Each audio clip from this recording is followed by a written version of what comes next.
J'ai le droit d'être franche. Excusez-moi pour ces petites larmes. Aujourd'hui, on risque d'avoir l'effet contraire, que les gens banalisent le terme discrimination et se disent que c'est une forme de petit racisme. En 2024, 31% des dossiers traités par UNIA concernent le racisme. C'est un peu beaucoup, non? Je pensais qu'on avait plus avancé que ça. Ça reste une grosse portion de votre travail. J'ai le droit d'être franche.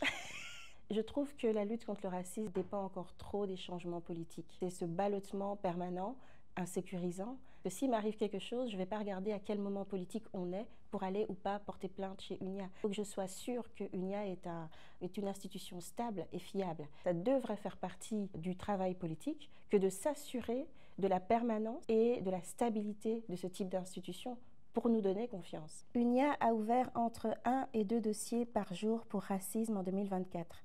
Vous reposez de temps en temps?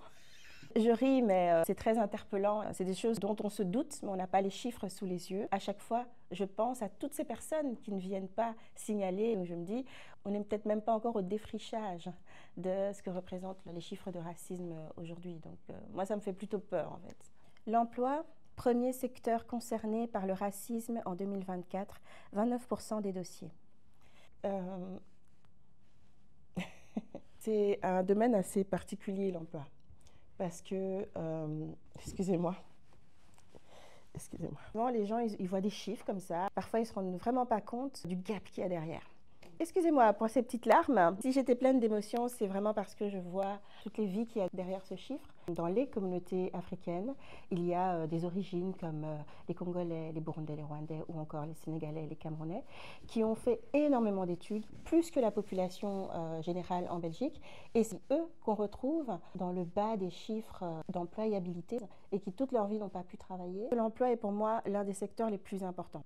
Parce qu'un emploi dans une société capitaliste comme la nôtre, c'est la reconnaissance de son utilité sociale. C'est aussi lié à sa dignité.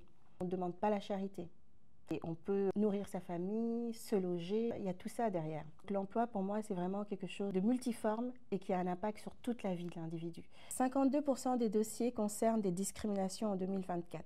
Je ne sais pas si tout le monde voit bien ce que ça veut dire être discriminé. Il m'est arrivé déjà à l'hôpital d'avoir très mal. On pense que je fasse du cinéma. C'est le fameux syndrome méditerranéen. Penser que les afrodescendants ont tendance à faire beaucoup de cinéma. Du coup, ils n'ont pas vraiment mal, c'est pas vraiment urgent. En fait, je m'arrête un peu sur ce mot discrimination. On a contribué à le rendre, j'ai envie de dire, mainstream, dans le but que les gens puissent en parler. Aujourd'hui, on risque d'avoir l'effet contraire, que les gens banalisent le terme discrimination et se disent que c'est une forme de petit racisme. 52%, c'est vraiment énorme. Comment vivent ces gens ?